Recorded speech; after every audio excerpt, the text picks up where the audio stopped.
और धाए से मेरे को मार दिया। अब मैंने कहा क्यों मार रहे हैं आप सर, क्यों मार रहे हैं आप मुझे? तो मैंने आपको देखा है कि आप रजिस्ट्री बुक कर रहे थे, उसके बाद भी आपने मेरा नहीं किया, ये कहकर वो मेरे से लड़ने लग गए, बहस करने लगे। उसके बाद ऑफिस के अंदर मैंने घुसा और घुसने के बाद हमारे एसपीएम मैडम है, उनसे मैंने कंप्लेन की कि इस व्यक्ति के द्वारा मेरे साथ इस प्रकार का कृत्य किया गया, ये मैंने उनसे कहा। और सारे हमारे जो स्टाफ वाले हैं मेरे सपोर्ट में आए और वो भी बहस करने लगे। एकाएक हमारे सर ने कहा कि तुरंत कॉल करते हैं मैडम, पुलिस को सूचना देते हैं, फायर करवाते हैं, बस इनको इंफॉर्मेशन रिपोर्ट दर्ज करवाते हैं, ऐसा कहा गया। वैसे ही वो सीनियर सिटीजन, ठीक है मैं एसपी के पास जाता हूँ, ऐसा कर वो निकल गए। और उसके बाद हमारे इंस्पेक्टर सर के संज्ञान में भी आया, वो भी आया और पूरी बातों का जो है मेरे से विश्लेषण लिया गया। मैंने लिखित में दिया कि मेरे साथ इस प्रकार से कृत्य हुआ।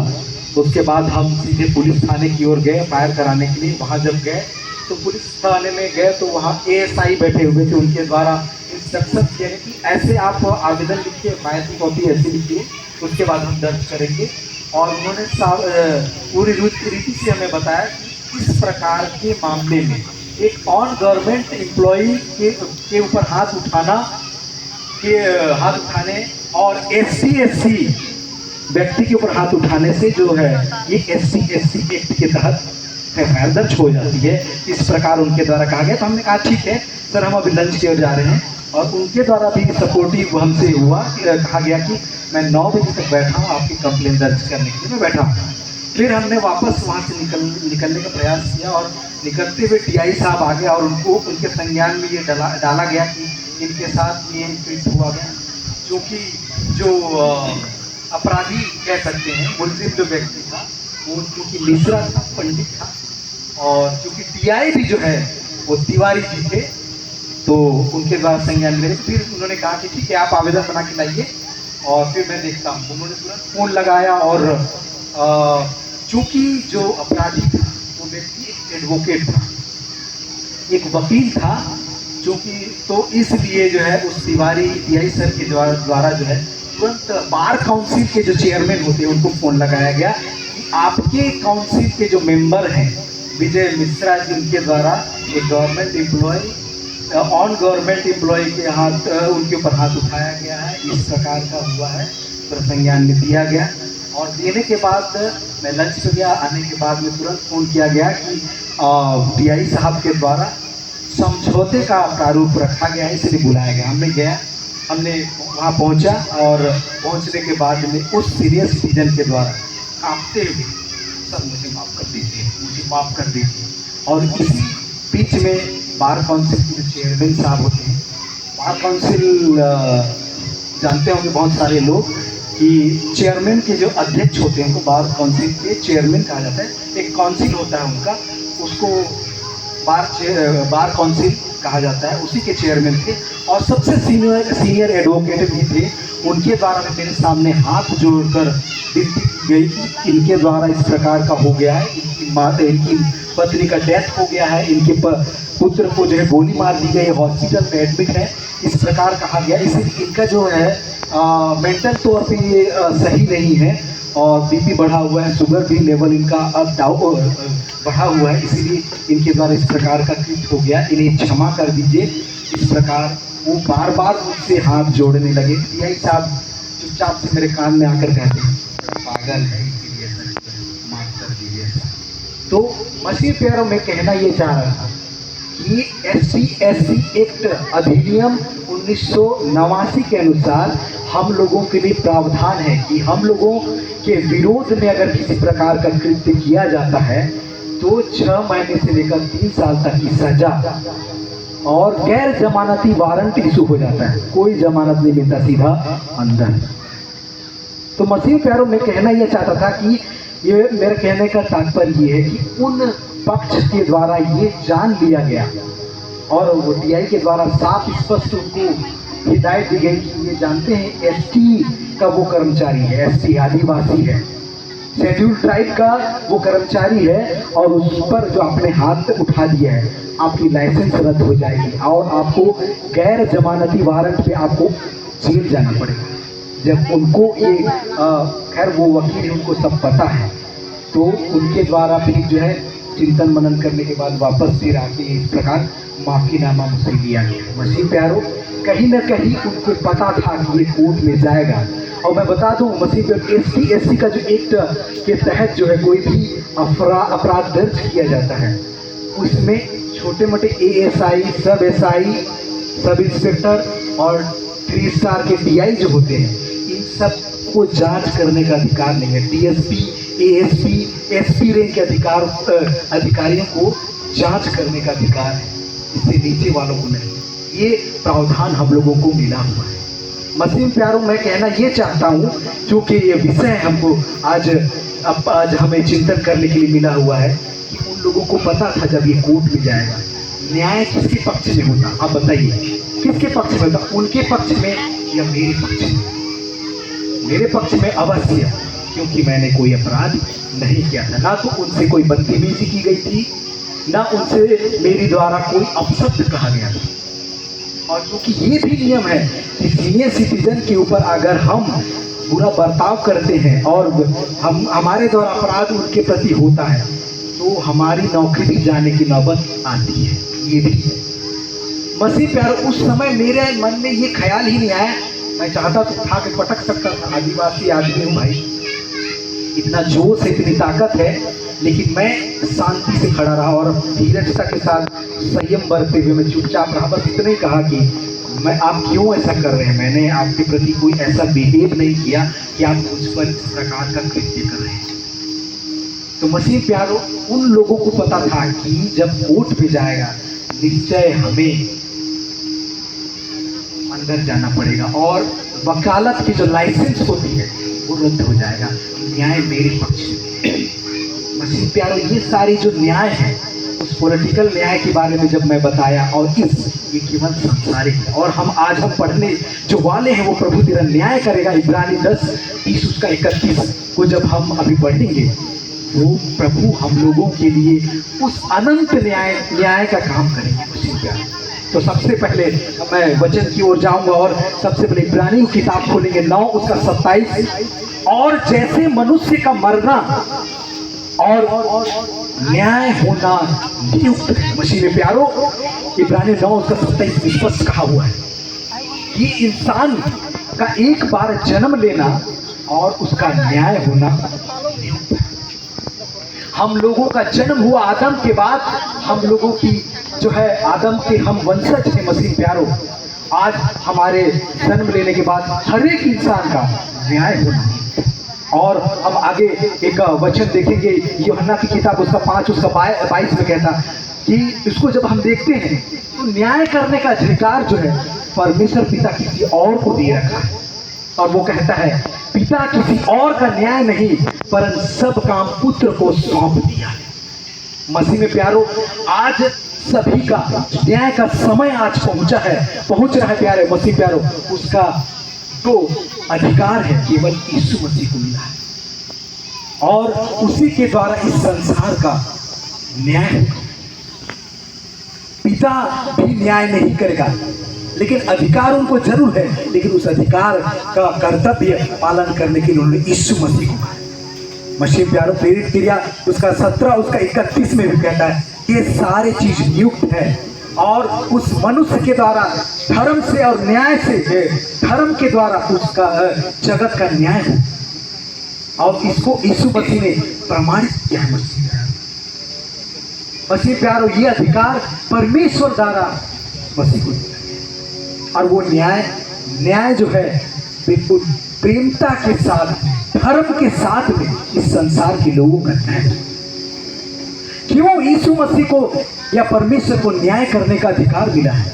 हम लोग उत्पत्ति किताब उसका 2 उसका 7 में देखेंगे, तब परमेश्वर यहोवा ने आदम को भूमि की मिट्टी से रचा और उसके नथनों में जीवन का श्वास फूंक दिया और आदम जीवित प्राणी।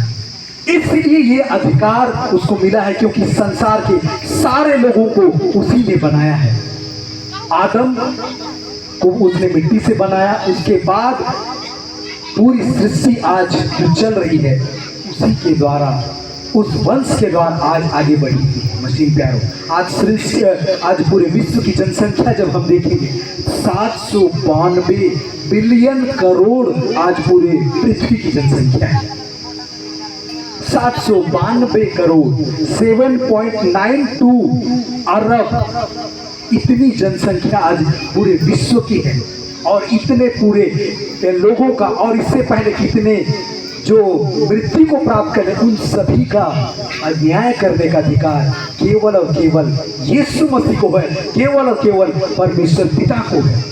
मसीह में प्यारो, आज हम सभी का न्याय निश्चित होना है, क्योंकि परमेश्वर का वचन रोमियो उसका 3 उसका 10 में कहता है सभी अधर्मी है, कोई भी धर्मी नहीं है, और पाप की मजदूरी क्या है? मृत्यु है। मसीह प्यारो, पाप की मजदूरी मृत्यु। और इसलिए परमेश्वर यीशु मसीह को न्याय करने की आवश्यकता है। वो ये नहीं चाहता कि पापी लोग जो पाप से ग्रसित हैं वो लोग उस अनंत जीवन में प्रवेश करें। मसीह प्यार, अब हम देखें कि परमेश्वर या यीशु मसीह कैसे और किसका न्याय करेगा। यूहन्ना 3 उसका 16 और 18 पद में जब हम देखें, क्योंकि परमेश्वर ने जगत से ऐसा प्रेम रखा कि उसने अपना एक लौटा पुत्र दे दिया, ताकि जो कोई इस पर विश्वास करे वह नाश न हो परंतु अनंत जीवन पाए। परमेश्वर ने अपने पुत्र को जगत में इसलिए नहीं भेजा कि जगत पर न्याय, जगत पर दंड की आज्ञा।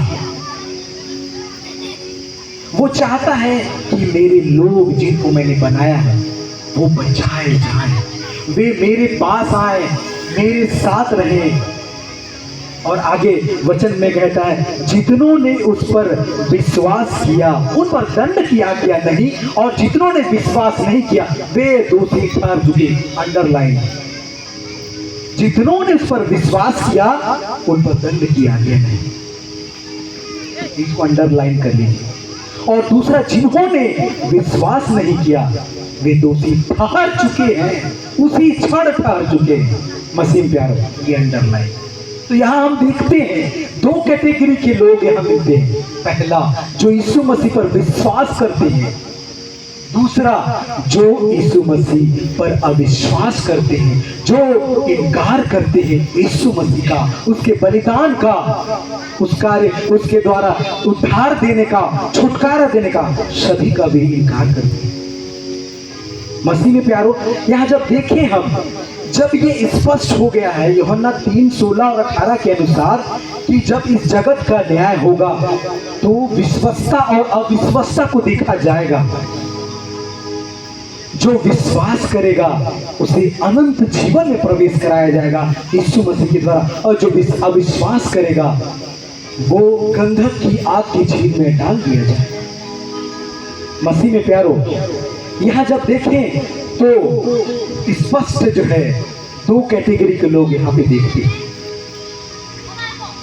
मसीह प्यारो, इसी क्रम में जब आप आगे की ओर अगर हम देखें तो प्रकाशित वाक्य उसका 20 में और मत्ती रचित सुसमाचार उसका 25 में जो है न्याय के संबंध में दिया हुआ है।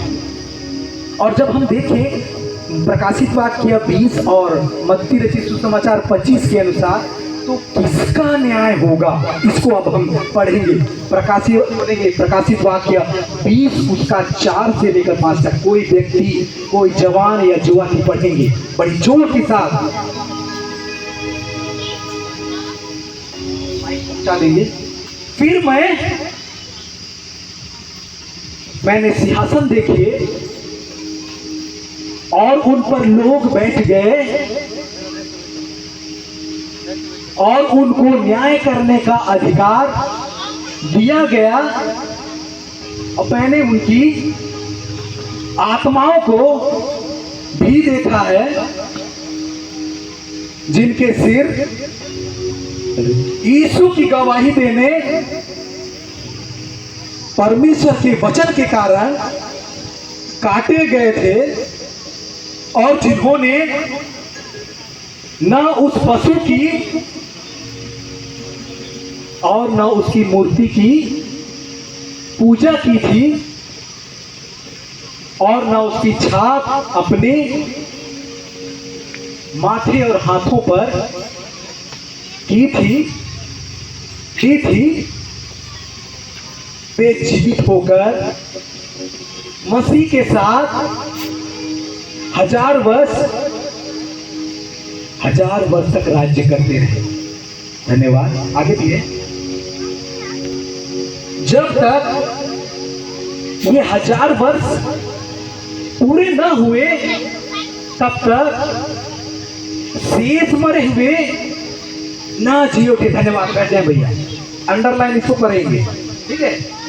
परमेश्वर का वचन यहाँ साफ स्पष्ट कहता है, जीवन ना अपने उस स्वप्न को देखते हुए, दर्शन को देखते हुए यहाँ पे बताता है कि मसीह प्यारो, मैंने उस सिंहासन को देखा है, देखा उस सिंहासन पे लोग बैठे हुए थे और उनको यह अधिकार मिला था न्याय करने का। और मैंने ये भी देखा, उन लोगों को भी देखा जो यीशु की गवाही देने के कारण और उस परमेश्वर के वचन के कारण वध किए गए थे, जिनका सर कलम कर दिया गया था और जिन्होंने ना तो उस पशु की ना उस मूर्त की छाप अपने माथे पे ना हाथ पे लिया, ना उसकी पूजा अर्चना की। वे परमेश्वर के साथ, वे यीशु मसीह के साथ 1000 वर्ष तक जीवित रहे। और जब तक ये 1000 वर्ष न बीते तब तक अन्य जो मरे हुए थे वे जी नहीं उठे। मसीह में प्यारो स्पष्ट ये कहता है, हम लोग पहला कैटेगरी देख रहे थे ना, यीशु पर विश्वास करना। जिन्होंने यीशु पर विश्वास किया उन पर दंड किया गया नहीं, ये वही कैटेगरी के लोग हैं। मसीह प्यारो यहाँ जब हम देखेंगे तो सबसे पहले जब हम देखते हैं कि कलवारी के पहाड़ में जब पहला डाकू धिक्कारते हुए यीशु मसीह को कहता है, तू तो मसीह का पुत्र है, तू तो परमेश्वर का पुत्र है, तो क्यों नहीं तू अपने आप और हमें बचाता है, बचा। इस प्रकार धिक्कारते हुए पहला डाकू कहता है। दूसरा डाकू उसी समय कहता है कि तू इस निर्दोष को क्यों इस प्रकार की कहता है, इसने तो कोई पाप नहीं किया फिर भी ये दंड पा रहे हैं, हम तो अपने न्याय अनुसार दंड पा रहे हैं। मसीह में प्यारो उसी समय दूसरा डाकू कहता है, क्या कहता है, हे प्रभु जब तू अपने राज्य में आए मेरी सुधि लेना। क्या लेना? सुधि लेना, मेरा न्याय करना, मेरा न्याय करना, मेरी सुधि लेना, मेरे बारे में तू पूछना, मुझे तो अपने राज्य में लेके जाना। उसी समय सुमति कहते हैं, तू आज ही मेरे साथ तो स्वर्ग लोक में होगा। मसीह में प्यारो यीशु मसीह को यह अधिकार आज इस संसार के लोगों को उद्धार देने के लिए यह अधिकार परमेश्वर के द्वारा मिला हुआ, और उसी अधिकार का प्रयोग उन्होंने पहले किया। क्या? आज ही तो मेरे साथ स्वर्ग लोक में होगा। इसी समय उसका न्याय कर दिया जाता है। वो डाकू था, वो कर्मी था, उस पर दंड की आज्ञा थी, उसको उसने उसके पछतावे से उसे परिवर्तन कर दिया, बदल दिया। यह अधिकार केवल और केवल इस संसार में यीशु मसीह को प्राप्त है। मसीह में प्यारो परमेश्वर का वचन कहता है, इस संसार में और कोई दूसरा नाम नहीं दिया गया जिसके द्वारा इस संसार की सारी सृष्टि उद्धार को पा सके, केवल और केवल यीशु नाम। और उस उद्धार को यीशु मसीह ने इस दूसरे डाकू को दिया। मसीह प्यारो और जब हम यहाँ देखेंगे तो मैं एक व्यक्ति की स्टोरी में बताना चाहूंगा। यूरोपियन देश में एक जॉन हस करके महान व्यक्ति हुआ करते थे। उनकी जन्म सन 1373 से 1376 ईस्वी के बीच में हुआ। एग्जैक्ट उसका उल्लेख नहीं है, पर इसी बीच उनका जॉन हस का जन्म हुआ। और उस समय पूरे संसार में जहाँ जहाँ ख्रिस्ती कलीसिया थी, रोमन कैथोलिक का साम्राज्य था। और उस समय में उस समय में ये रोमन कैथोलिक के में ये पॉलिटिकल जो है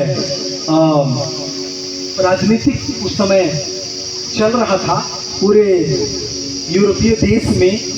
पादरी पुरोहित लोगों का अधिकार उस राज्य में, उस समुदाय में, उस देश में चलता था, उनका ही चलता था। और उस जमाने में विशेष भाषा में बाइबल की किताब लिखी हुई थी जिसको आम नागरिक, आम लोग नहीं पढ़ सकते, न समझ सकते।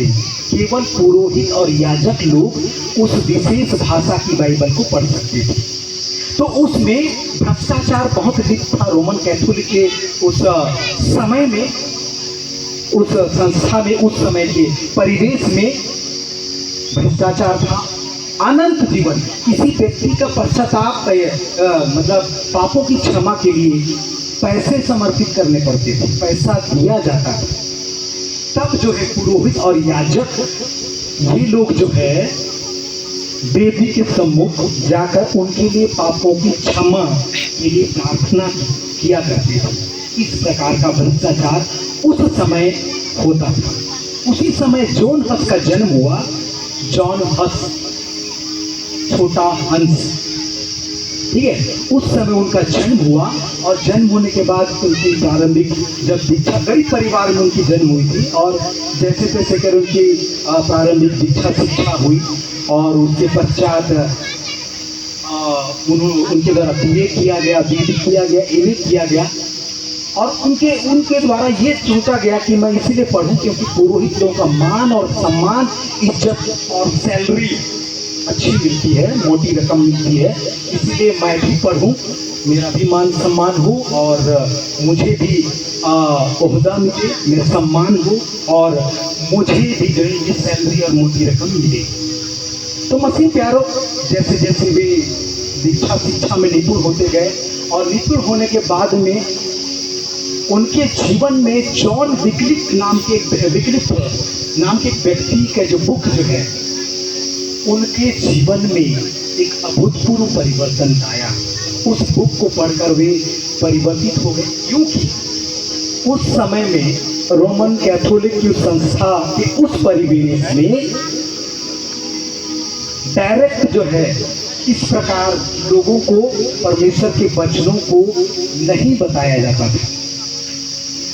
और अगर कोई व्यक्ति विश्वास भी करता था लेकिन पापों की क्षमा के लिए वो पश्चाताप नहीं कर सकता, उसके लिए याजक या पुरोहित या पादरी के पास उनको जाना पड़ता था, तब जाके वो उन लोगों को पापों की क्षमा दी जाती है। ये गलत धारणा लोगों में व्याप्त है। तो सोचिए उस परिवेश में जिसके पास जो धनी होता था वो प्रार्थना करने के लिए धन दे पाता था, जिसके पास धन नहीं होता था वो बेचारा छोटा मुंह बना के बस बैठा ही रह जाता था और कुछ कर नहीं पाता। उसी समय जॉन विक्लिफ के जीवन में परमेश्वर ने अगुवाई प्रदान की और अगुवाई प्रदान करते हुए जॉन विक्लिफ के जो जीवन था और उसके द्वारा जो लिखित किताबें थी उस किताब को पढ़ने के द्वारा उसके जीवन में अभूतपूर्व परिवर्तन और हृदय परिवर्तन हुआ और वो लोगों को डायरेक्ट अपने परमेश्वर के वचन को हेड टू हेड या समुदायों के बीच में जाकर बताने शुरू कर दिए और बताने लगे कि लोग समझने लगे और विश्वास करने लगे।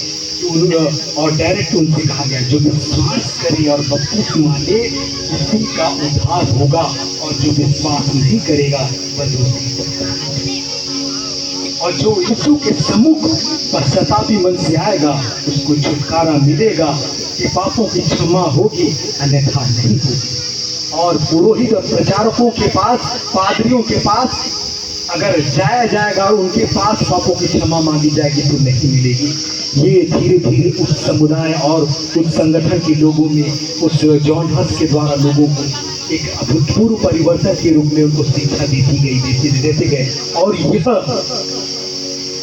बात धीरे धीरे धर्म परिषद के लोगों के बीच में पहुंच गई और उनको बुलाया गया, जॉन हस आप आइए। और आप इस प्रकार की अनर्गल बातें आप लोगों में क्यों फैला रहे हैं? क्यों आप लोगों को बहकावे में लेके जा रहे हैं? क्यों आप उनको उधर इस बात को आप गलत संज्ञा दे रहे हैं, गलत बता रहे हैं?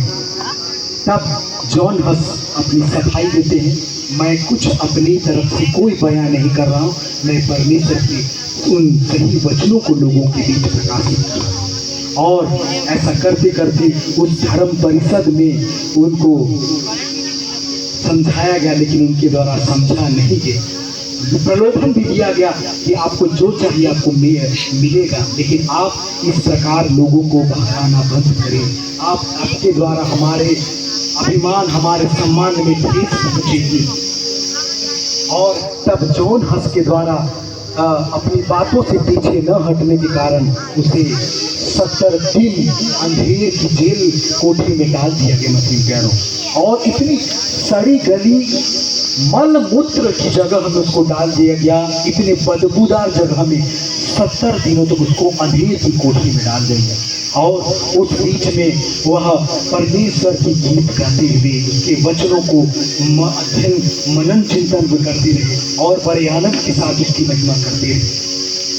और एकाएक पुनः उनको जिंदा जलाने के लिए उनको दंड दिया गया। उस एक रात पहले जब उसके कोठरी में उतने दिन तो अंधकार में रखा गया, और उतने ही समय एक दिन के लिए एक उस जमाने में मोमबत्ती तो नहीं हुआ करता था, तो मसाल के तौर पर उस रात को लगा दिया गया। और जब उसको ये पता चला कि मुझे फलना तारीख को या कल या परसों जो भी है उस निर्धारित तिथि को मुझे जिंदा जला दिया गया, तब जॉन हस को उसके मन में थोड़ी बहुत डर एहसास हुआ। और उस दोनों हाथ को उस मसाल की ओर लेके चलते हैं और रख के देखते हैं, तो उनको एहसास होता है कि जलन कितनी पीड़ादायक होती है। मसीह प्यारे, कितनी पीड़ादायक। और जब हम देखें, जब वो दिन भी आ गया जब उसको लकड़ी पर बांध दिया गया, और बांधने के बाद कुछ देर तक उसको रखा गया, और उसी बीच में उसके द्वारा जॉन हस के द्वारा आनंद की और परमेश्वर के गीतों को गाते रहे बड़े आनंद के साथ। उसका सारा डर और भय उनके जीवन से, उसके मन से निकल गया था। और इसी बीच उसको आग लगा दी जाती है मसीह प्यारों। और उसी बीच वो कहता है कि मेरा नाम जॉन हस, छोटा हंस, ये भविष्यवाणी करता हूँ कि आज आप लोगों ने मुझे जिंदा जलाया है, 100 साल बाद फिर एक व्यक्ति आएगा और वो इन लोगों को परमेश्वर के सही वचनों को प्रकाशित करेगा और अभूतपूर्व परिवर्तन लाएगा। इस समुदाय में, इस समाज में, इस देश में अभूतपूर्व परिवर्तन होगा। वो बड़ा हंस आएगा, ये भविष्यवाणी उसके द्वारा की जाती है और उसको जिंदा जला दिया जाता है। मसीह में प्यारों, उस दिन के 1415 ईस्वी के में उसको जिंदा जला दिया गया, और उसके 1415 ईस्वी के 100 साल बाद मार्टिन लूथर का जन्म होता है।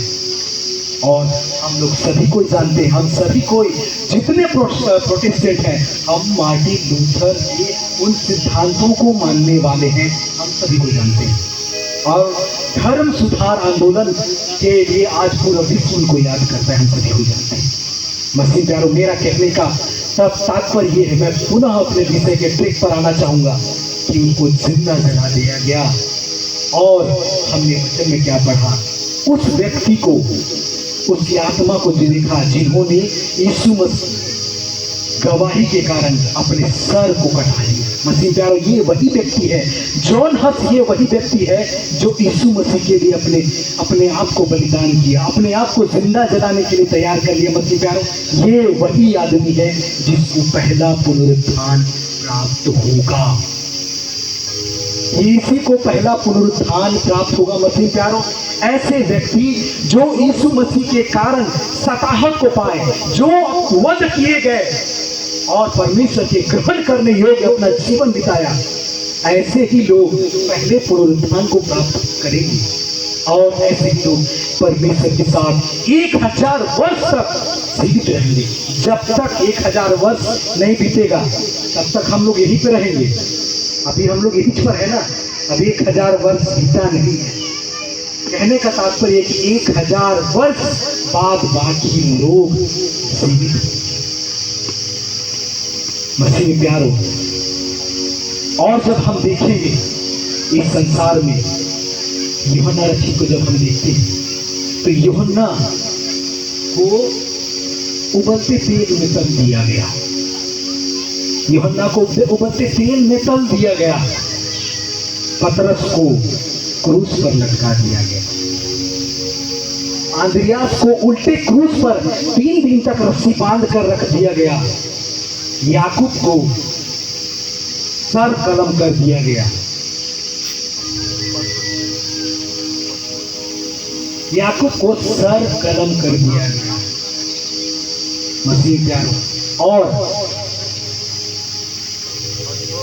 पतरस को जिंदा जला दिया गया मसीह प्यारो। ये परमेश्वर के वचन को मानने वाले यही लोग पहले पुनरुत्थान को प्राप्त करेंगे, जो यीशु मसीह की गवाही के कारण अपने प्राण को न्यौछावर कर दिए। यीशु मसीह के लिए चाहे प्राण चली जाए लेकिन हम आपके वचन और आपके उस मसीही जीवन को हम संभाले रखेंगे मसीह प्यारो। इस संसार में मसीही बनना बहुत आसान है लेकिन मसीही जीवन जीना सबसे कठिन है। मसीह हम कैसे बनते हैं? हमने बपतिस्मा लिया, एक संस्था में अंगीकार कर दिया कि हम यीशु मसीह को विश्वास करते हैं और हम आपकी संस्था के सदस्य बनना चाहते हैं और उन सारे दान और पुण्य को हम देना चाहते हैं और आपके उस संगठन का हम सदस्य बनना चाहते हैं। वैसे ही सदस्य फॉर्म भरी जाती है, सिग्नेचर कराया जाता है और उसको उस संस्था का सदस्य बनाया जाता है। और क्या कराया जाता है? मसीही है। लेकिन मसीही जीवन बहुत ही कठिनाई भरा है मसीह प्यारो। देख सकते हैं बरतुलमै को जब हम देखेंगे उसकी चमड़ी को निचोड़ दिया गया, उधेड़ दिया गया। क्या हम थोड़ा सा एक सोच ला सकते हैं कि जब हमारी छोटी सी नाखून जब उखड़ती है हमें कितना पेन होता है, कितना दर्द का एहसास होता है। जब उस बरतुलमै का चमड़ी उधेड़ दिया गया होगा तो क्या पेन हुआ होगा, सोचिए कितना दर्द किया हुआ होगा।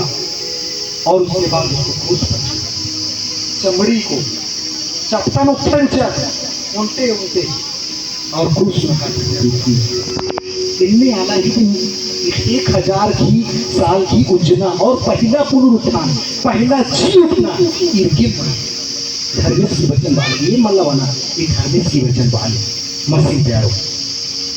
अब जब नाम प्रकाशित वाक्य अधि 2 अधि 10 में जब इधर प्राण देने तक तू विश्वासी रह तो मैं तुझे जीवन का मुकुट दूंगा।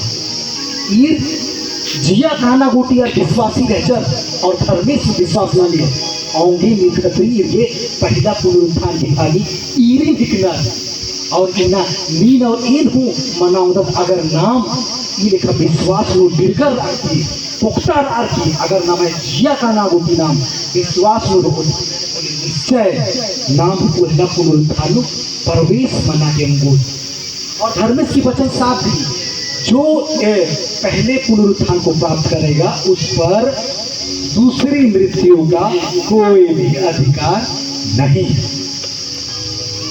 तो अगर हम देखें इसीलिए मसीह प्यार मत्ती 5:10 में भी जब हम देखते हैं धन्य वे हैं जो धार्मिकता के कारण सताए जाते हैं क्योंकि वे स्वर्ग के अधिकारी होंगे। मसीह प्यारो आज परमेश्वर के यीशु मसीह के चेले उसके भविष्यवक्ता आज सतह को पाए और उस वचन के द्वारा उस यीशु मसीह को ग्रहण करने के द्वारा उनका वध किया गया, उन्हें मार डाला गया और उनको आज ये पहला पुनरुत्थान में प्रवेश होने का उनको सौभाग्य मिलता है। मत्ती 16:25 में भी कहता है कि जो अपने लिए अपना प्राण बचाना चाहे क्योंकि जो कोई अपना प्राण बचाना चाहे वह उसे खोएगा, और जो मेरे लिए अपना प्राण खोएगा वह उसे पाएगा। मसीह प्यारो, ये वही लोग थे जो उसके लिए अपना प्राण बचाए नहीं, खोए, छोड़ दिए। और आज वही लोग पहले पुनरुत्थान के लिए भागी आज होंगे, और उन पर ही ये दूसरी मृत्यु का कोई भी अधिकार नहीं है। मसीह प्यारो, और इसी को जब हम एक देखिए प्रकाशित वाक्य उसका 20:6 में तब यह कहता है, धन्य और पवित्र वे हैं जो पहले पुनरुत्थान के भागी हैं, ऐसों पर दूसरी मृत्यु का कोई भी अधिकार नहीं। अब ये दूसरी मृत्यु क्या है, इसको अब हम देखेंगे। प्रकाशित वाक्य उसका 20:12 से जगह 14 में हम जब देखेंगे तो वहाँ स्पष्ट परमेश्वर का वचन कहता है कि फिर मैंने छोटे बड़े सब मरे हुओं को सिंहासन के समीप देखा, खड़े देखा। पुस्तकें खोली गई और एक पुस्तकें खोली गई जिसे जीवन की पुस्तक कहा जाता है। वो उसमें लिखा हुआ था, वैसे ही उनके कामों के द्वारा उन लोगों का उनका न्याय किया गया। और समुद्र ने जिसे अपने अंदर ग्रहण कर लिया था, ले लिया था, उस समुद्र के कारण जिसकी मृत्यु हो गई थी, उसको समुद्र ने दे दिया। और उसके बाद उनका कामों के अनुसार उनका न्याय किया गया, और मृत्यु और अधोलोक आग की झील में उन लोगों को जिनको अलग कर दिया गया, जो गेहूं के दाने थे उनको परमेश्वर ने अपनी ओर रख लिया, और जो भूसे थे उनको आग की गंधक की झील में डाल दिया। और यह आग की झील तो क्या है, दूसरी मृत्यु है मसीह प्यारो। और यह आग की झील क्या प्रदर्शित करती है, यह न्याय को प्रदर्शित करती है। हमारा विषय तो वही है ना, प्रभु तेरा न्याय करेगा। मसीह प्यारो, यही तो हमारा आज का विषय है, और ये न्याय की प्रक्रिया को ही तो प्रदर्शित करता है कि जब यीशु मसीह अपने राज्य पे आएगा तो वो अपने लोगों को अपने साथ रखेगा, और जो बुरे लोग होंगे उनको वो आग की गंधक में डाल देगा। मसीह प्यारो, यही तो न्याय की प्रक्रिया है। तो इन सब बातों से यह स्पष्ट होता है मसीह प्यारो कि संसार में 3 प्रकार के लोग हैं। पहला, जो यीशु मसीह पर विश्वास करते हैं। दूसरा, जो यीशु मसीह पर विश्वास नहीं करते हैं। और तीसरा, आप और हम हो सकते हैं जो विश्वास में खरे नहीं होंगे। वही लोग तीसरे कैटेगरी के हैं। मसीह प्यारो, आज हो सकता है आप और हम तीसरी कैटेगरी वाले भी हो सकते हैं, जिनका न्याय किया जाएगा और जिनके ऊपर तलवार लटकेगी। क्यों? या तो हो सकता है इनको जीवन दान मिलेगा, और या हो सकता है इनको मृत्यु दान मिलेगा। और कौन सी मृत्यु? दूसरी मृत्यु, उस आग की गंधक वाली मृत्यु मसीह। और तो इस प्रकार यह प्रदर्शित होता है, जो यीशु मसीह पर विश्वास करेगा, उसके लिए अपने प्राणों को न्यौछावर करेगा, उसके वचन की अगुवाई के लिए, उसके जीवन के लिए, परमेश्वर के लिए जो अपने प्राणों को खो देगा, उसको हम लोग क्रिकेट मैच खेलते हैं तो जनरली क्या करते हैं, समिति टीम को सेमीफाइनल डायरेक्ट पहुंचाते हैं ना। ये वही इनको मिलेगा डायरेक्ट। ये लोग क्या होंगे, ये लोग डायरेक्ट पहले पुनरुत्थान के लिए प्रवेश करते हैं। ये मसीह और स्पष्ट कहता है कि ये पहले कैटेगरी के लोगों को दूसरी मृत्यु का कोई अधिकार नहीं, इनको नरक का जीवन नहीं प्राप्त होगा, ये सीधे स्वर्गलोक में जाएंगे। इन पर उस गंधक की जीव का कोई अधिकार नहीं, इनको डायरेक्ट वॉक ओवर दे दिया जाएगा। समिति टीम कहे भाई तो मसीह के लोग हैं, इनको सीधा स्वर्ग में प्रवेश कराएंगे, इन लोग के लिए डायरेक्ट फाइनल रहेगा। ये परमेश्वर की योजना है, ये यीशु मसीह हम लोगों के लिए देना चाहता है। मसीह प्यारो, वो चाहता है कि हम पहले पुनरुत्थान को प्राप्त करें, न कि और जब तक 1000 वर्ष बीतेगा तब तक उस शैतान को परमेश्वर जो है बंधक बना के रखे, और बंधक बना के रखे। और उस समय ये पहले पुनरुत्थान में जी उठने वाले लोग उस शैतान को देखकर उसकी खिल्ली उड़ाएंगे, ठट्ठे उड़ाएंगे, उसका तिरस्कार करेंगे, मजाक उड़ाएंगे।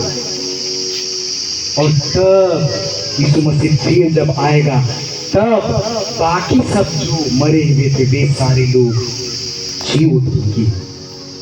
मसीह में प्यारो, तो आज हम लोगों के लिए भी अवसर है कि हम अपना जीवन जो है पहले पुनरुत्थान के योग्य अपने जीवन को बिताएं।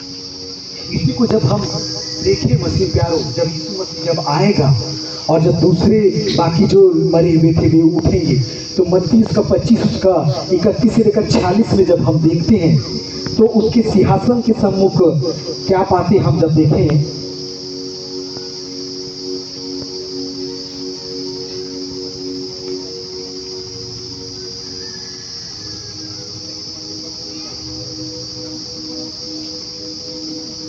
हाँ सबसे पहले तो मैं उससे पहले मैं सेकंड कैटेगरी की ओर जाऊंगा। दूसरा जो है जब हम देखें तो दूसरे कैटेगरी में वे लोग जो यीशु पर विश्वास नहीं किया और इनकार कर दिया, उनके साथ क्या किया जाएगा। सफनिया उसका 6 में पहले पद को जब हम पढ़ेंगे तो वहाँ स्पष्ट लिखता है, और जो यहोवा के पीछे चलने से लौट गए उनको मैं क्या करूँगा, सत्यानाश कर दूंगा। ये सत्यानाश क्या है, आग की गंधक में जो यीशु के पीछे चलने से लौट गए। और मेरे को लगता है ये जो बेल्ट है, ये जो क्षेत्र है, ये वही बेल्ट है ना जिस बेल्ट में एक कार्यक्रम बहुत जोरों शोरों से चलता है, क्या बोलते हैं उसको, हमारे जसपुर के बहुत मुखिया लोग इस कार्यक्रम को इस क्षेत्र में करते हैं। और हमारे पड़ोसी चिकनी पानी में भी कार्यक्रम किया गया था, घर वापसी का कार्यक्रम। यहाँ मेरे ख्याल से सब मसीही लोग हैं, इसीलिए इन बातों को मैं इस पर घर वापसी का जो कार्यक्रम रखा जाता है मसीह का चिकनी पानी के कार्यक्रम में मैं जब देख रहा था तो घर वापसी का कार्यक्रम हो रहा था, तो कुछ लोग क्या कहते हैं कि पीडीएस तिर्की के समय में हम विश्वासी हुए थे और अब हम अपने पूर्वज धर्म और अपने पूर्वज देवी देवताओं के पास वापस आना चाहते हैं। इस प्रकार वो लोग कह के वापस पुनः घर वापसी उस कार्यक्रम में हमारे जसपुर के गणमान्य व्यक्ति हैं, उनके द्वारा पांव धोकर अपने हिंदू धर्म में वापस लौटाया गया। और उस कार्यक्रम में मैं ये भी सुना था कि कार्यक्रम शुरू होने से पहले पंडाल को उखाड़ दिया था, फिर उसके बाद समेट उमेट के फिर झंडा गाड़े और क्या क्या किए, उसके बाद यज्ञ और पूजा पाठ और करते हुए बाकी लोगों का घर वापसी का कार्यक्रम किया गया। मसीह प्यारो, ये जो पुराव में परमेश्वर का वचन भी इसमें कहता है, नेता है गोला ही उत्तम धर्म की मुकदर एरो और मेरखा राजिकाला पोल्लो। ये वही लोग हैं जो पहले यीशु मसीह पर विश्वास करके फिर पुनः लौट जाते हैं। ये दूसरे कैटेगरी के यही लोग हैं। और इनका क्या होगा, इनको भी वाको भर मिलेगा भैया, ये भी समिति के लोग हैं, डायरेक्ट इनको नरक के राज्य में डाल दिया जाएगा। इनके लिए भी ये न्याय की कैटेगरी में लोग नहीं आने वाले, ये लोग क्या डायरेक्ट, ये लोग भाई इनकार कर दिए, आई एम नॉट इंटरेस्टेड, ऐसे बोलने वाले लोग। हम लोग को यीशु मसीह पर कोई भरोसा नहीं है, हमने विश्वास करते हैं जो खुद मारा गया वो हमें क्या बचाएगा, और हम क्यों भरोसा करें, है ना, जो दिखता है ना कुछ होता है, ऐसे पर क्यों विश्वास करें। ऐसे विश्वास करने वाले लोगों को भी वाको हर टाइप का सीधा उस नरक की भीड़ में डाल दिया जाएगा। परमेश्वर का वचन स्पष्ट कहता है। और ये बेल्ट वही है, सरगुजा बेल्ट पूरा वही घर वापसी का इधर काफी जोरों शोरों से चलता है। तो देख लीजिए, सतर्क हो लीजिए आप लोग भी पहले पुनरुत्थान की भागी होना है कि उस अनंत झील में आप लोगों को प्रवेश करना है। मसीह प्यारो, आज आवश्यकता है हम लोगों को परमेश्वर के वचनों में मजबूत होना। और आज हम लोग जब देखेंगे, हमारा मुख्य विषय जब हम देखते हैं सफलता का रहस्य, और खंड विषय में भी जब हम देख रहे थे हमारे पादरी साहब तैरस सुजूर साहब के द्वारा भी कि हमारी सफलता से कलीसिया की उन्नति होगी। जब हम स्वर्ग के अधिकारी होने योग्य अपना जीवन बिताएंगे तो हम लोग हर चीज में उन्नति करेंगे। हम विश्वासी होंगे तो दान देने में भी हम आगे होंगे। हर चीज में हम धन के पीछे दौड़ने वाले नहीं हैं। आज हम लोग क्या देखते हैं कि आज हर कोई व्यक्ति YouTube में अपना चैनल बना रखा है, यूट्यूबर बनना चाह रहा है और धन कमाना चाह रहा है, क्योंकि यूट्यूब से आजकल बहुत पैसा मिलता है, बहुत पैसे कमाना चाहते हैं।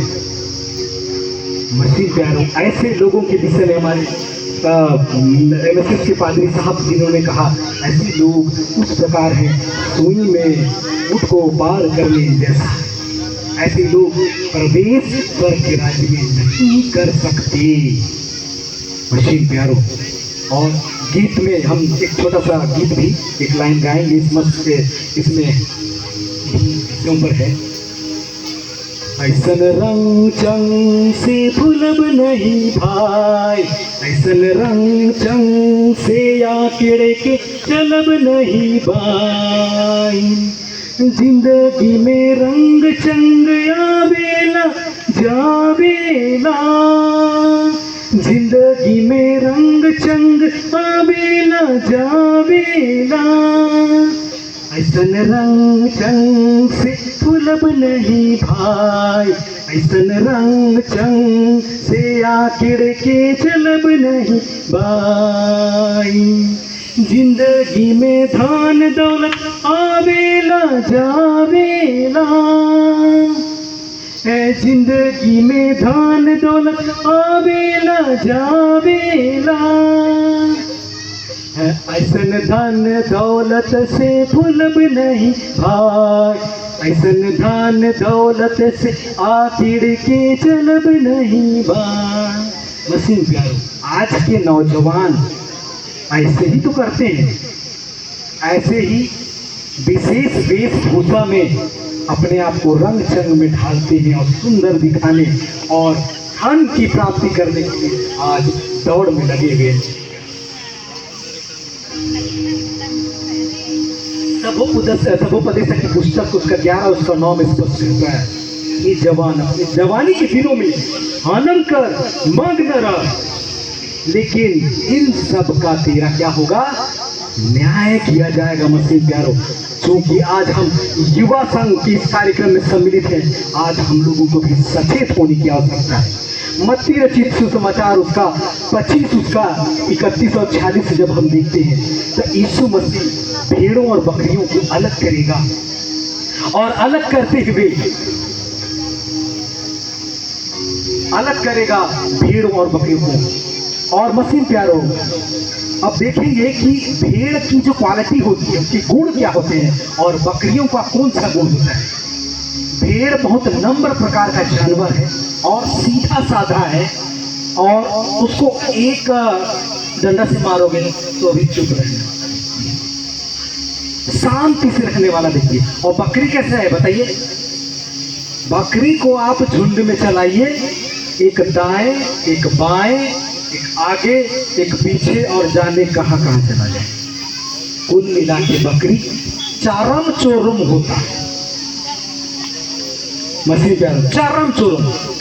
और आज हम लोग भी क्या होते हैं, वही होते हैं। यहाँ उपदेश सुनाया जा रहा है, कोई आदमी हेडफोन लगा के रखा है, गाना सुन रहा है, हो सकता है बात कर रहा है, कोई आदमी इधर उधर देख रहा है। ये क्या है, चारम चोरम ही तो है। मसीह प्यारो, मसीह प्यारो, ऐसे लोगों को यीशु मसीह अपने बाएं और रख लेगा। बाएं मतलब समझ रहे ना, बकरियों वाले झुंड में, और दाहिने भेड़ जो एकदम अपने अगुआ के बातों पे चलने वाला ये जानवर होता है। झुंड में रहने वाला, ये अकेले रहने वाला प्राणी नहीं, ये झुंड में रहता है और अपने चरवाहा के बातों पे चलने वाला होता है। मसीह प्यार, ऐसे ही लोगों को यीशु मसीह क्या करेगा, अपने दाहिने और ले आएगा, अपने दाहिने और ले आएगा। और जो चरम चोरों वाले होंगे उनको बाएं और रख लेगा। और उसमें आगे पढ़ेंगे, चलिए तो कोई पढ़िए 25 उसका 31 उसके 46 में थोड़ा सा पढ़ेंगे।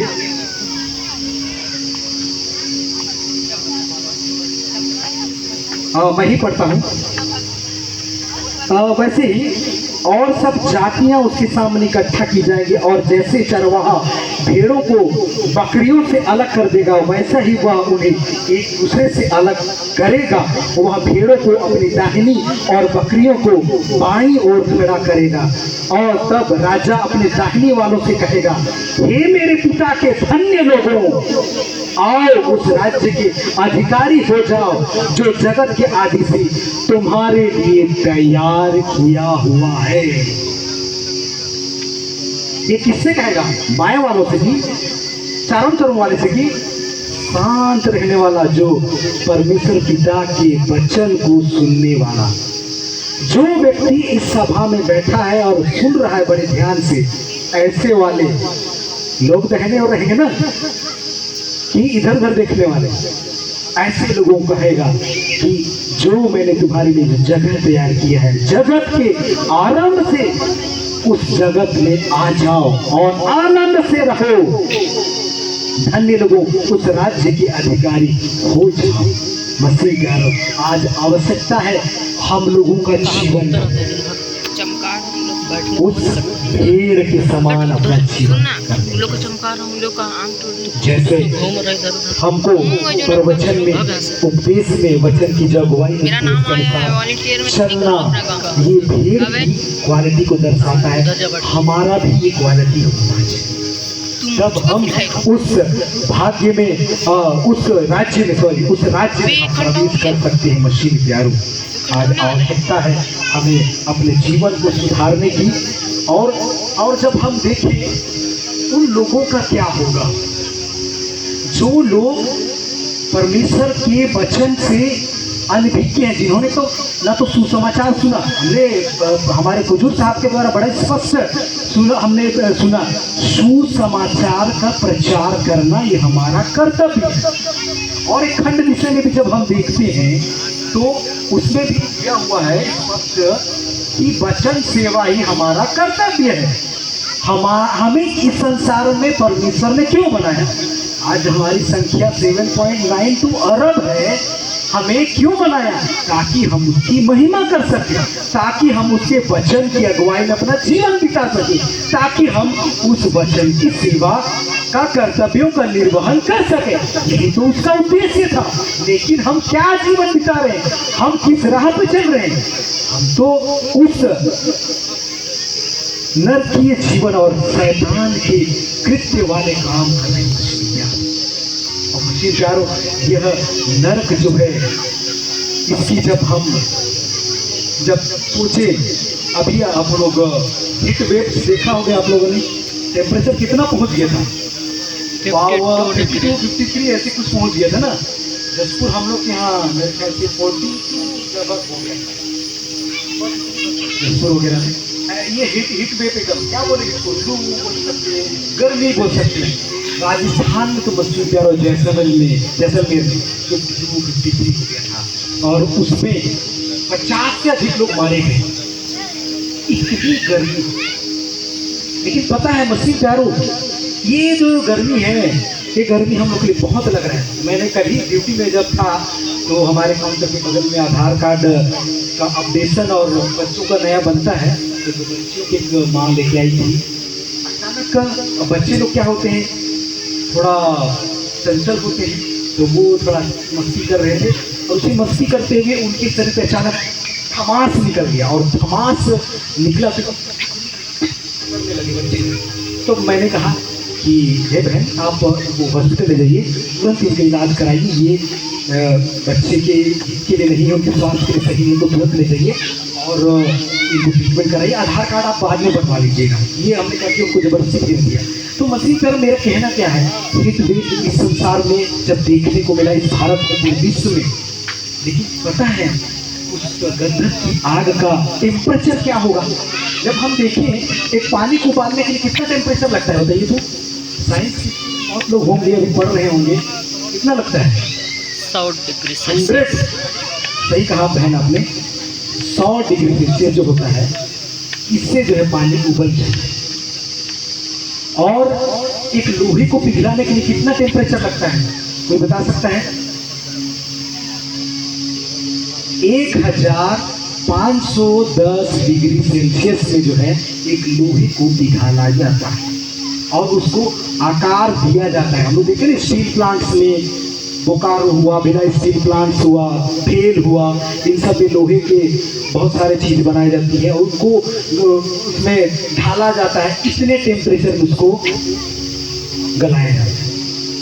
तो सोचिए आज जब हम 40 का जो हमारा टेम्परेचर है, इसको जब हम सहन नहीं कर पा रहे हैं और हमें बहुत गर्म और हीट वेव लग रहा है, सोचिए जब उस नरक का, जो हमारे इस नॉर्मल पानी को गर्म करने के लिए जितना टेम्परेचर की आवश्यकता होती है, उसके 60 से 65 गुना अधिक उस अधोलोक और उस गंधक की झील का टेम्परेचर हुआ मसीह प्यारों, तो क्या हम सहन कर पाएंगे? सोचने की बात है। और उस गंधक की झील में परमेश्वर का वचन कहता है कि कीड़े मकोड़े होंगे जो हमारे शरीर में चलेंगे। पता है, ये कीड़े मकोड़े सड़े हुए चीजों को खाते हैं, लेकिन उस समय जीवित इंसान के शरीर के अंदर में यहाँ से घुसेंगे 10, यहाँ से घुसेंगे 10 निकलेंगे, यहाँ काटेगा और जीवित आदमी को वो काटेगा। कैसा एहसास होगा, वो क्षण कैसा होगा? आप शाम के समय सोने से पहले अपने आप को थोड़ा सा घुमाइए और आंख बंद करके सोचिएगा उस नरक का मंजर क्या होगा, उसके उस मंजर में कैसे होगा, कितनी आग होगी वहाँ पे, कैसे कैसे सताहट हमें मिलेगा। आप सोच के देखिए, नींद नहीं आएगी। और गलती से सो गए और गलती से सपने में आ गए, हाँ तो झट से उठ जाएंगे और रात भर की नींद में आपको नींद लगेगी ना लगेगी मसीह प्यारों, क्योंकि वो क्षण इतना भयानक होगा। उस 6500 7000 टेम्परेचर में जब आपका शरीर जलेगा तो कैसा एहसास होगा। आप जलेंगे लेकिन जलकर राख नहीं होंगे, आप मरेंगे लेकिन अनंत मृत्यु में नहीं जाएंगे मसीह प्यारों। ऐसा धधकती हुई आग होगी, ऐसा मंजर होगा, ऐसा भयानक मंजर। और अथाह कुंड होगा, वहाँ लोग, हमारे पादरी एमएसएस पादरी साहब गाना गा रहे थे, दांत पीसना होगा, ऐसा वो क्षण होगा। हम काटेंगे, दांत पीसेंगे, टूट भी जाएगा लेकिन भूखे नहीं होंगे, वैसे वैसे रह जाएंगे। हम मरना तो चाहेंगे लेकिन मर नहीं पाएंगे मसीह, ऐसा वो क्षण होगा। और उस क्षण से बचाने के लिए पता है परमेश्वर को नरक सहन नहीं हुआ, नरक उनको बिल्कुल सहन नहीं हुआ और उसी कारण यीशु मसीह को इस संसार में भेजे और इस संसार में भेजे ताकि हम उस नरक से बचाए जाए, उस नरक से बचाए जाए। इसीलिए उस न्याय के समय में हम हमारा उस पहले पुनरुत्थान को प्राप्त करें, परमेश्वर ये चाहता है मसीह प्यारों। उन लोगों का हम उस कैटेगरी को जब देखें जो परमेश्वर के वचन से अनभिज्ञ है, जिन पर सुसमाचार नहीं पहुंचा, उनके साथ क्या।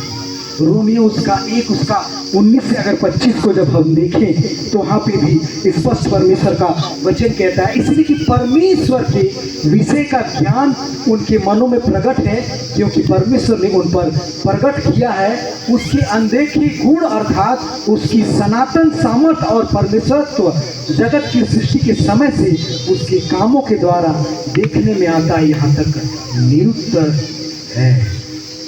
मसीह प्यार, जब संसार की सृष्टि हुई और आज जब हम देखते हैं ये पेड़ पौधे, पहाड़ पर्वत, ये आसमान, ये तारेगण, जब इसको देखते हैं तो एहसास नहीं होता, हम होता होगा ना जरूर मेरे ख्याल से, कि इसको बनाने वाला कितना प्रेमी होगा, कितना दयालु होगा और कितना अद्भुत होगा वो परमेश्वर, और जिसकी हम उपासना कर रहे हैं अभी, कितना अद्भुत होगा।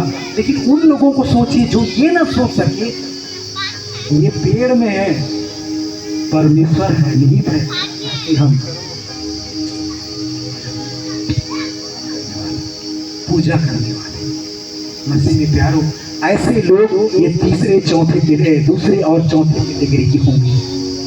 ये वही लोग होंगे जो देखते हुए आज भी मसीह प्यारों, अगर कोई व्यक्ति सच्चे दिल से परमेश्वर की खोज अगर करे, निश्चय परमेश्वर अपने आत्मा के द्वारा, अपने पवित्र आत्मा के द्वारा उनके जीवन में अपने आप को लाएगा, सुसमाचार को प्रकट करेगा।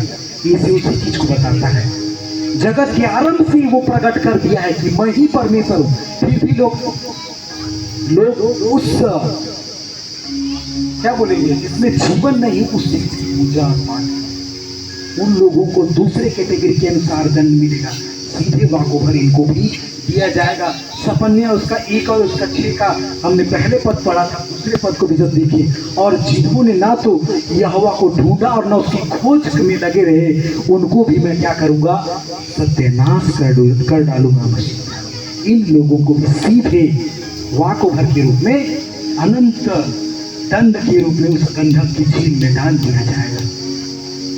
मसीह प्यारो, आज हमें आवश्यकता है अपने जीवन को बदलने की। और दूसरा, जब हम देखें ये हम लोगों पर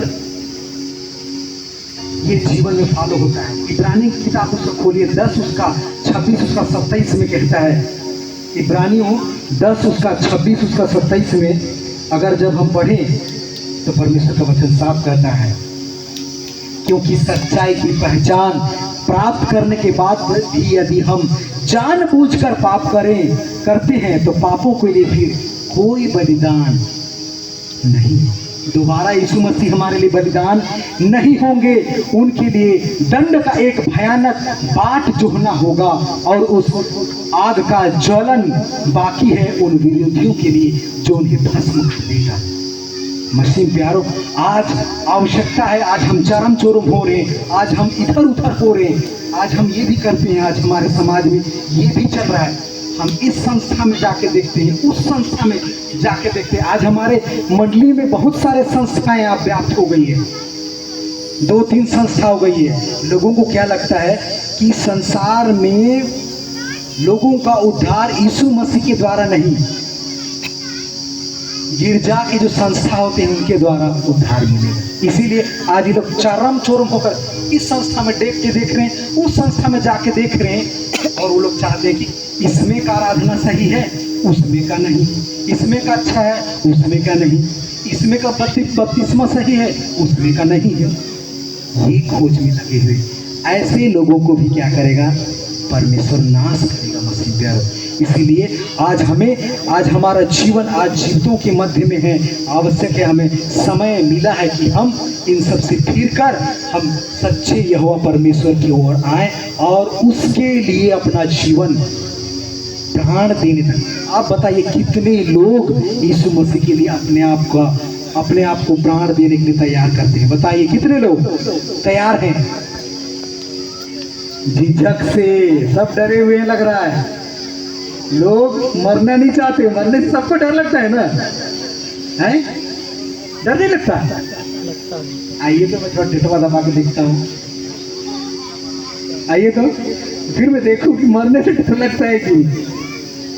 मसीह प्यारो, आज हमें वही डर को भगाना है जो उन पतरस, यूहन्ना, याकूब, अंद्रियास और उन चेलों के द्वारा उनके परमेश्वर के वचन की अगुवाई के द्वारा जो ढाढ़स और जो संयम उनके जीवन में मिला, उस वही हमारे जीवन में भी आवश्यकता है, हमें भी आवश्यकता है वैसे ही परमेश्वर में दृढ़ और मजबूत होने के लिए कि उस न्याय में, उस दूसरे न्याय के समय में जाना न पड़े और उस आग की गंधक में हमें प्रवेश करना ना पड़े। मसीह प्यारो, आज हमारे जीवन को सुधारने की आवश्यकता है, अपने जीवन को बदलने की आवश्यकता है और उस न्याय से हमें बचना होगा।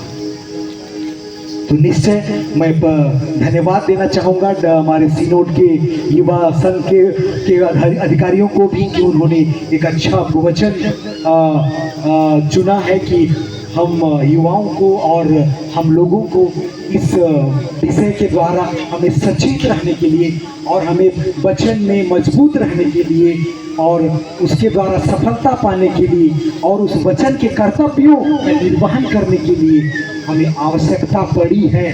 इसीलिए इस वचन को सिनोड की युवा संघ के द्वारा और डायसिस की युवा संघ के द्वारा ये चयन करके लाया गया। पुनः मैं युवा संघ को, मैं हमारे कोऑर्डिनेटर साहब को भी मैं इस विषय को चयन करने के लिए मैं धन्यवाद देता हूँ और निश्चय ही इस वचन के द्वारा परमेश्वर हम सबों को अगुवाई किया है और आज के बाद ही हमारा जीवन बदल जाने पाए, क्योंकि न्याय हम ही लोगों का होने वाला है।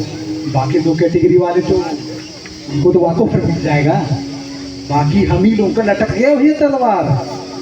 आधे अधूरे विश्वासी रहे तो फिर डिरिया तरफ आ जाएंगे। डिरिया मतलब बकरी, बकरी मतलब चरम। तो परमेश्वर पिता इस छोटी शिक्षा में हम लोगों को बहुतायत सी आशीष देवे। आइए हम लोग